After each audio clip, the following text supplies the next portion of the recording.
ಪ್ರೀತಿಯ ವೀಕ್ಷಕರಿಗೆ ಸ್ವಾಗತ ಸುಸ್ವಾಗತ. ಕಾಲಾಯ ತಸ್ಮೈ ನಮಃ. ಅಂದ್ರೆ ಕಾಲನೇ ಎಲ್ಲದಕ್ಕೂ ಉತ್ತರಿಸ್ತದೆ ಎಂಬ ಮಾತಿನಂತೆ ಧರ್ಮಸ್ಥಳದ ಸೌಜನ್ಯ ಕೇಸ್ಗೆ ಹೊಸ ತಿರುವು ಸಿಕ್ಕಿದೆ. ಸೌಜನ್ಯ ಅಲ್ದೇನೆ ಸುಮಾರು ಅಲ್ಲಿ ಸತ್ತಿರ್ತಕ್ಕಂಥ ನೂರಾರು ಕುಟುಂಬದ ಹೆಣ್ಣುಮಕ್ಳು ಎಲ್ಲರಿಗೂ ನ್ಯಾಯ ಸಿಗುವಂತಹ ಕಾಲ ಬಂದಿದೆ ಅಂತಾನೆ ಹೇಳ್ಬೋದು. ಆ ಊರಿನ ಉನ್ನತ ವ್ಯಕ್ತಿ ಅನ್ಸ್ಕೊಂಡಿರ್ತಕ್ಕಂತಹ ವ್ಯಕ್ತಿಯ ಬಂಡವಾಳ ಕೂಡ ಬಯಲಾಗುವಂತಹ ಸನ್ನಿವೇಶ ಎದುರಾಗಿದೆ ಅಂತಾನೆ ಹೇಳ್ಬೋದು. ಮೊನ್ನೆ ಭೀಮಾ ಅನ್ನುವಂತಹ ಒಬ್ಬ ವ್ಯಕ್ತಿ ಪೊಲೀಸರಿಗೆ ಶರಣಾಯ್ತಾನೆ.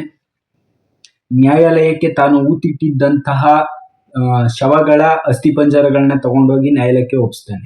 ಆತ ಯಾರು ಅಲ್ಲ, ಆ ಊರಿನ ಉನ್ನತ ವ್ಯಕ್ತಿ ಅನ್ಸ್ಕೊಂಡಿರ್ತಕ್ಕಂತಹ ವ್ಯಕ್ತಿಯು ಕೊಲೆ ಮಾಡಿ ಬಿಟ್ಟಿದ್ದಂತಹ ಶವಗಳನ್ನ ಊತಾಕಿರ್ತಕ್ಕಂಥ ವ್ಯಕ್ತಿನೇ ಈತ. ಸುಮಾರು 100ಕ್ಕಿಂತ ಹೆಚ್ಚು ಮೃತದೇಹಗಳನ್ನು ಊತಾಕಿರ್ತಕ್ಕಂಥ ಈ ವ್ಯಕ್ತಿ 2012ರಿಂದ ಕಾಣೆ ಆಯ್ತಾನೆ. ಆ ವ್ಯಕ್ತಿ ತನ್ನ ಕರ್ಮವನ್ನು ಕಳಿಯಲು ಮತ್ತೆ ಶರಣಾಗಿದ್ದಾನೆ.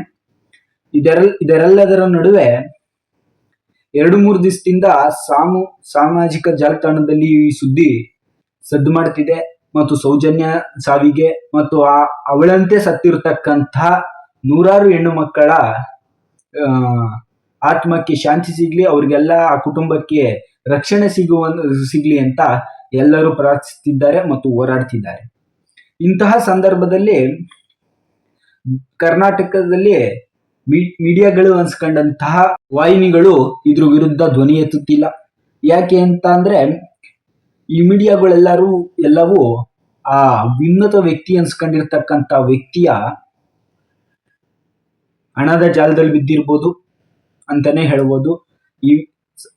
ಈಗ ದರ್ಶನ್ ವಿಚಾರದಲ್ಲಿ ಹೆಜ್ಜೆಗೂ ನ್ಯೂಸ್ ಮಾಡಿರ್ತಕ್ಕಂಥ ಈ ಮಾಧ್ಯಮಗಳು ಸಣ್ಣ ಸಣ್ಣ ಸುದ್ದಿಗಳನ್ನು ರಾಷ್ಟ್ರ ಮಟ್ಟದ ನ್ಯೂಸ್ಗಳಾಗಿ ಮಾಡ್ತಕ್ಕಂಥ ಈ ಚಾನೆಲ್ಗಳು ಈ ನಾಡಿನ ಹೆಣ್ಣು ಮಕ್ಕಳಿಗಾಗಿರ್ತಕ್ಕಂಥ ನೋವಿನ ಸಮಾಚಾರವನ್ನು ತಮ್ಮ ಚಾನೆಲ್ಗಳಲ್ಲಿ ತಮ್ಮ ಟಿವಿಗಳಲ್ಲಿ ತೋರಿಸ್ಕೊಳ್ಳಕ್ಕೆ ಇಷ್ಟಪಡ್ತಾ ಇಲ್ಲ. ಯಾಕೆಂದ್ರೆ ಇವೆಲ್ಲವೂ ಮಾರಾಟವಾಗಿದೆ ಅಂತಾನೆ ಹೇಳ್ಬೋದು ಮತ್ತು ಅವು ಉನ್ನತ ವ್ಯಕ್ತಿಯ ಭಯ ಒಂದ್ ಕಡೆ ಇರ್ಬೋದು. ಈ ಮೀಡಿಯಾಗಳು ಸಣ್ಣ ಸಣ್ಣ ವಿಷಯಗಳನ್ನು ಸುದ್ದಿ ಮಾಡ್ತವೆ. ಈ ದರ್ಶನ್ ವಿಚಾರ ಆಗ್ಲಿ, ಪ್ರಜ್ವಲ್ ರೇವಣ್ಣ ವಿಚಾರ ಆಗ್ಲಿ, ಈ ರೀತಿ ಎಲ್ಲಾ ವಿಚಾರಗಳನ್ನು